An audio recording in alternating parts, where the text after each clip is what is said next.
I feel like today I'm literally videoing the question that I get asked the most. Hi dancers, I hope you're all having a wonderful day. Today I'm filming a topic that I have been asked so much on my social media platforms, and to be honest with you, I've gone to film this video on this particular topic about 3 times, and each time it's failed just because there are so many professional and personal reasons as to how I'm going to be answering this, and I honestly didn't feel ready to say what I had to say, and there were some things that happened in my life personally which I'll go through with you all, which really made me realize, okay, I'm ready to film this video because I seriously know the reason why, and I'll get stuck into that with you. Now that there's 90,000 of you on my channel, I really want my channel to be a community that's for dance, but also not. Like, as you all know, I'm a person and I still go through my own personal struggles on a day-to-day basis, and you know, I want to be able to share that with you all as well, because I know that it will help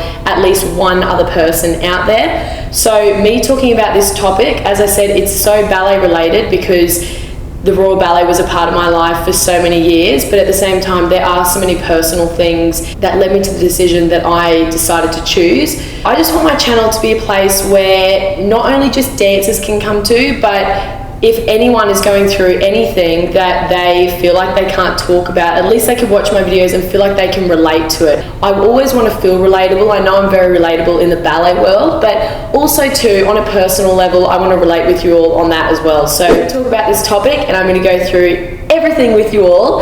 But first of all, before I start, if you are already subscribed, then thank you, love you all. And if you haven't subscribed, make sure you do tick the little alarm bell as well, so you get all my future notifications, because we've got some really cool content coming. Also like the video too. But other than that, I think let's get straight into it.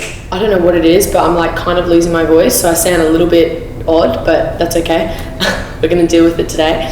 As you all know, I was a part of the Royal Ballet and the Royal Ballet School for a total of 6 years. So I lived in London for a lot of my life, from when I was 16 to when I was about 21, 22. And I can definitely say that those years of my life were seriously the best.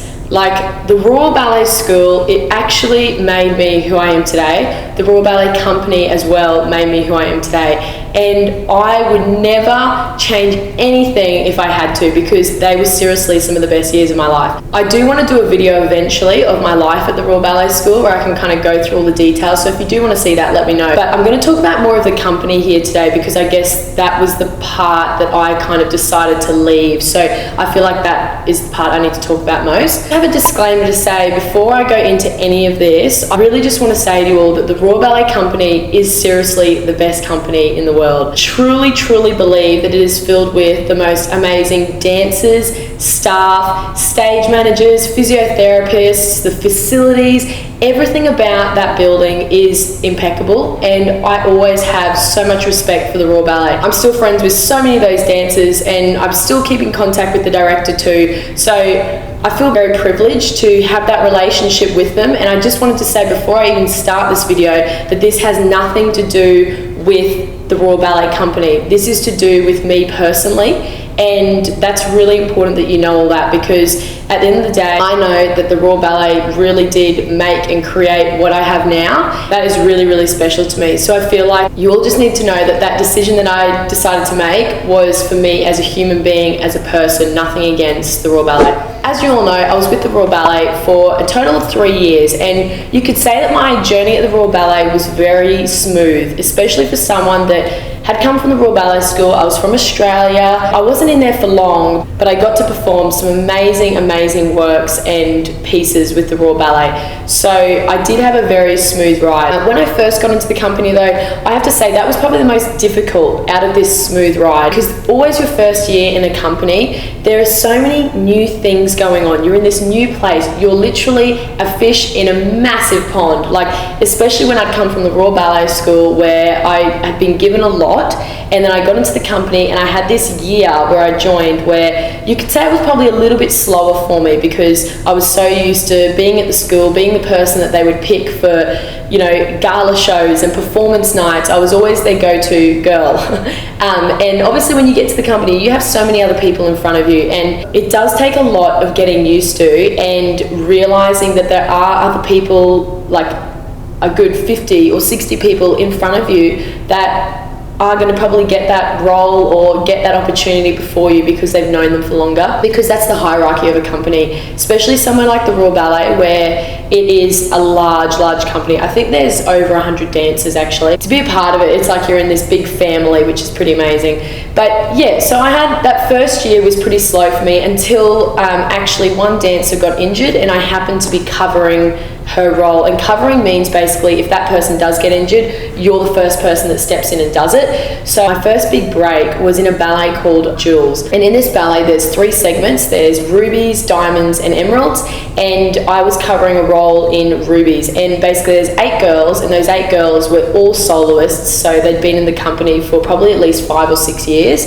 And I happened to cover this soloist, and in the rehearsal, unfortunately, she sprained her ankle and I had to step in literally straight away, and I got to do all the shows. And that was, I'd probably say, my first bigger break, because I was a part of the 8, I think it's 8 or 6, I was a part of those 8 girls, and all the shows went really well. So from then on, I feel like my director and also the previous director, they could almost trust me in a way. They trusted that when I hopped on stage, I was going to be able to handle those more demanding roles. So I wasn't just capable of quarter ballet. I could do the soloist, I could do some principal roles. They could see that I was a strong dancer.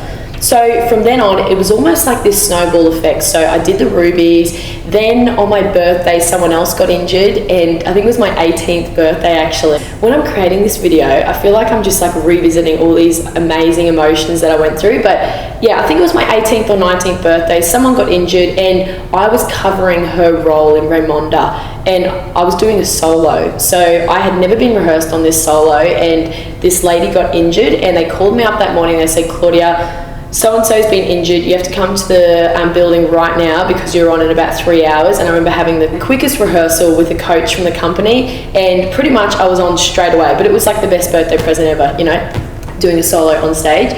On my birthday, my first solo actually, so that was in Raymonda. Then there was all sorts of things after that. Like in a company, especially with the Royal Ballet, you perform about 13 to 15 ballets per year, triple bills, so they sort of count as 1 or 3 ballets, you could say. So you perform a lot. So in the time and space of a year where there's 15 ballets going on, I was always getting very decent roles. And in my time at the end of 3 years, I performed about 5 solos, I performed 2 principal roles, I performed a lot of more demanding roles. And each year at the Royal Ballet, you have a meeting with your director to talk about the goals that you have for that upcoming year, things that you maybe want to perform, and just an honest conversation with them to let them know sort of where you're at, and the director will let you know where they think you're at too. So that's really important that you do have those moments, because in a company you have to be so independent and you're really just working for yourself and you don't really have anyone helping you. And that's probably another video I can talk about, but in a company, it really just comes down to you. Like if you finish class every day, and if you finish Grand Allegro every day, if you're at every rehearsal, and if you're at every single class, you will do well. And it's really important that you know that you've got to really be in it for yourself, because if you're not, then there probably won't be many other people around you that are. So it is really important that you know in these meetings when you go that you've got your best interests at heart. You've got to know that your director's got your best interests at heart, because as a team, then your career can kind of get started. And I really realized that, and I knew that that's how it had to work for me to do well in the Royal Ballet in such a big company. So when I went into these meetings, I'd always look up the repertoire that we're going to be performing during that next upcoming season, and I'd always make a list of the things that I would really love to perform, because that's something, I'm very ambitious, and that's something that I would always do to make sure I had goals for that following year. And I remember I walked into this meeting, and I'd been in the company for 3 years, and I had been told from a lot of different dancers that people felt that I should be promoted up to the next ranking, which was a first artist. So I was currently an artist, I was at the bottom of my rank, and the next rank is called first artist, and then there's soloist, first soloist, principal.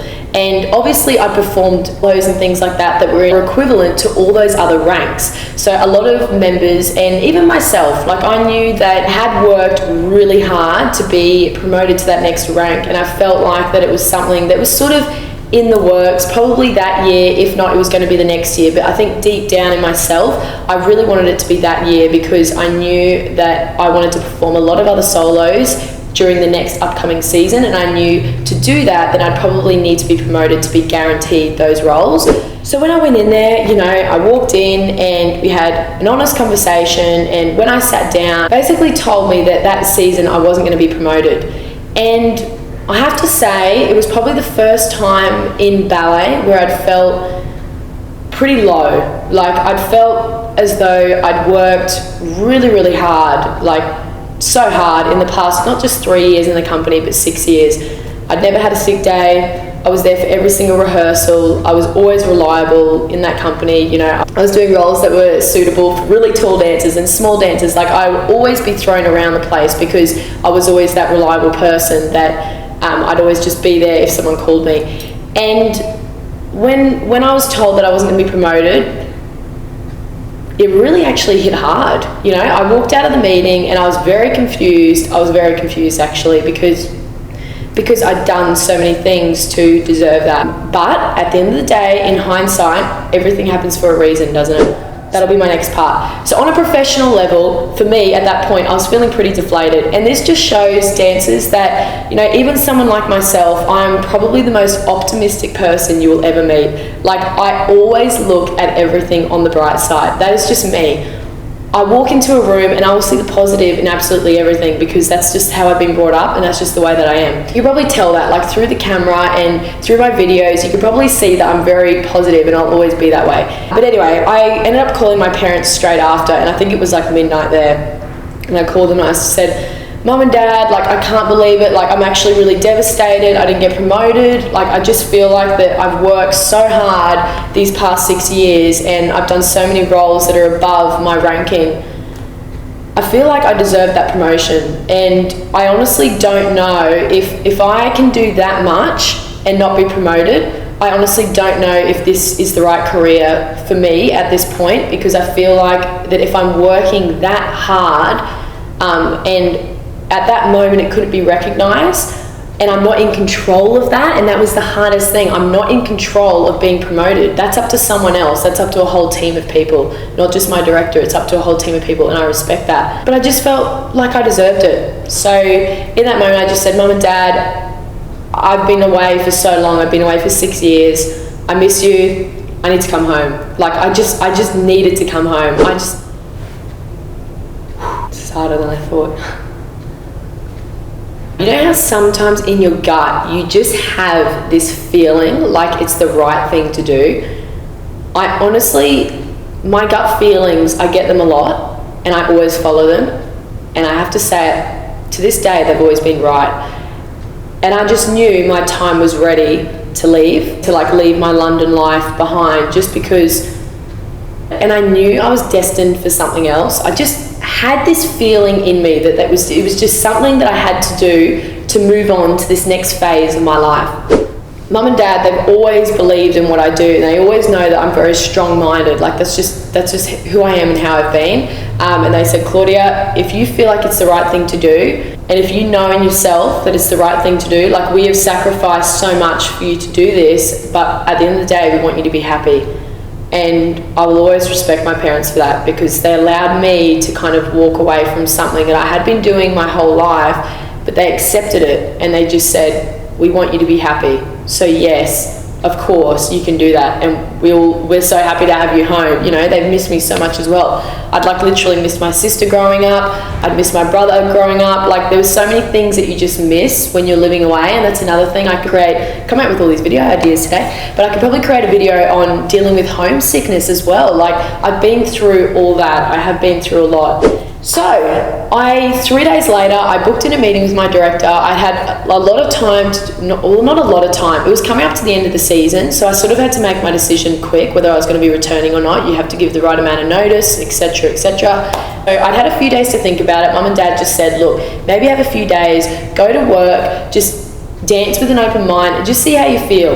And ever since that I made the decision that I wanted to come home because I knew it was the right thing to do, I was just so excited about it. Like, you have no idea. I was literally dancing better than I'd ever danced before because I was that excited that I was going to be coming home and just being with my family. And I just knew it was the right thing to do. So 3 days later, I booked in a meeting with my director, and I'd actually prepared a letter that I think I've still got it on one of my phones as well. I said to my director, can you please just read this, or I'll read it out for you? And I actually decided to read it out. And obviously it was emotional for both of us, but I just basically said the reason why I decided to leave, which was, you know, probably to do with the promotion, but I think it was kind of like a realization for me more so. He respected that, and obviously he tried to make me stay, and he said, you know, the door is always open if you ever decide that you've made the wrong decision. You know, we love you here. And yeah, I ended up on good terms with everyone, you know, and everything in that place, and I know that. So that's why, you know, when they were here in Brisbane recently, it was so amazing to see them all and just catch up and just talk about our updated lives, I guess. Yeah, anyway, so I decided to make that decision. It all went down well, and I was pretty much just from then on, I was, you know, packing my bags and moving back home. And meanwhile, there was obviously a lot of other personal things going on. Like, at the time I had a partner, I had a full-on life in London. Like, it wasn't an easy decision to make, but it was just something that I knew I had to do. Anyway, I decided to get home, and this is where Claudia Coaching was born. I remember just teaching my first class, and I just turned to my mum and I said, Mum, I need to create a business around private lessons because I truly have a passion for it. Like, I was studying so many different things. I was studying real estate. I was working with my brother and dad. I was working with my mum. I was doing all sorts of things to try and find my feet again. But I taught my first lesson. It was actually a private lesson, and I think it was actually with Mackenzie Henson. I'm sure some of you know her at the Royal Ballet School. And I just had this realization where I just went, wow, yeah, this is what I'm meant to do. That's when I started up my business, and it was all just falling into place. Like, as you can all see, I've been home for about 4 years now, and you can see how much things have grown very quick. And that's truly because I believe that I made the right decision at the right time for me. I followed my gut feeling. Everything happens for a reason, and I knew that that was the path that I had to take for me to realize this next dream that I have, which is Claudia Coaching and all the other things associated with it. This next part's going to be really hard to talk about. Okay, so the next thing I'm going to go into is a very personal thing, and this is the reason why I haven't filmed this video sooner, because it's so personal to me. This is like more of the reason why, in hindsight, I knew I made the right decision.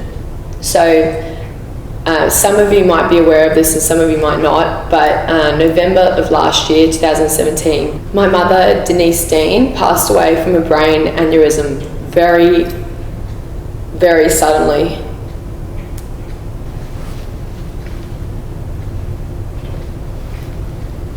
Didn't want to cry. It was a very sudden shock in my life. Like, I was teaching when it happened, and I could probably talk about this at another point because it's really hard to talk about, as you can see. But I just feel like you all need to know the reason why I came home was to spend these past 4 years with my mother. There's no other reason to it. Back in 2014, when I was leaving the Royal Ballet, you know, I thought it was because of a professional reason. But in hindsight, it's turned out that it was actually, I feel, completely personal. It's like it was the world's way of telling me, Claudia, you have to get home, because what my mum passed away from was so sudden. In fact, the doctors said that it could have happened at any time. It could have happened 10 years ago. It could have happened in 5 years' time. But on November the 21st, it happened. I have it in my bones that that was the reason why I came home, because I needed to spend those last 4 years with her, and I would never have forgiven myself if I was still overseas and that event had happened, because I would have missed out on so much. So my message for you all is that sometimes you get these gut feelings and you know that something in you is just saying you need to make a change or you need to do something, because if you don't do it, you're probably going to miss out on something else. And honestly, I'm so glad that I followed my gut feeling. And I think it's really important that with ballet and with any career that you do, you can get really caught up in like that's the only thing that's out there. But at the same time, you've got your whole life out there with your family, your friends, love. Like there's so much more to life than just one little aspect of our lives, like ballet. And going through that trauma last year, it taught me so much, as you can imagine. Look, I'm still very young and we obviously still have our days, but it's just interesting that I guess that I knew that it was the right thing back then. And, you know, the first thing actually my dad turned to me and said when it all happened was, weren't you glad that you came home? And I just said, that's exactly what I was just thinking, because it literally was. So sometimes in life, it's a very fickle thing and I'll never understand it, but it leads you to some destinations that are just meant to be. They're meant to happen. When something seems really negative in your life and you feel as though you have to change it, what I'm saying here today is on a personal level, I feel like that you're probably right if you know that something isn't right, because that's how I felt. And I guess at the time when I decided to leave the Royal Ballet, I was thinking more on a professional level, like, you know, I've done so much in this company already, like I'm ready to go, like I'm ready to go on to other things. I've done all the roles that I wanted to do at the school. Like I wanted to perform principal roles and I'd done them. Like how amazing. So I guess I just knew it was right. Looking back on it now, I'll always just thank myself for believing and just following my intuition. And as I said, I know this video is so different to my usual content, but I just really wanted to be real and raw with you all. And I just wanted to be honest because I feel like I owe you all that. You've all been a part of my journey for a long time now. And as I said, there's 90,000 of you on there. And you know, my God, we're nearly at 100,000. That's what I mean. I'm so thankful and grateful I do have a community that I can share this with. I consider myself so lucky. And it's all because of me coming home and starting this new journey. And that's what I mean. Life can lead you to some amazing, amazing places. And when something negative happens, don't always feel like that's the end and that's it. It can honestly lead you to the next thing in your life that can completely change it. And I know my life has been completely changed since I've started Claudia coaching. And there's been so many different reasons as to why I did that. But I'm just so thankful I did. I will always respect and I'll always be so grateful for the people that have got me to where I am today. Like the Royal Ballet School, the Royal Ballet Company, my family, my friends, just old ballet teachers, just everyone that has supported me along the way. I'll always be very, very grateful. I'll never forget that they are the reasons why you do get led into things like what I'm doing today. So I'll always remember kind of where I did start because that leads you into the most amazing places now. I want to be an open book with you all and I want you to all feel like you can come to me for any advice. If you're going through something yourself and you're struggling, comment below because I feel like we've really created a positive community here where everyone can just support one another, and that is what is so amazing about my channel. And I love you all so much, like so much, and I just want to thank you all for listening and sitting here and watching me talk to you about something that is very personal to me. But thank you for respecting what I had to say because I know that it was a very hard topic to talk about. And as I said, I attempted filming it about 3 times and every time failed, apart from today. So I'm really glad that I can be this honest with you all. So I love you all lots. Thank you all for being so supportive. You're all absolutely amazing. I'll see you in my next video next week. Bye.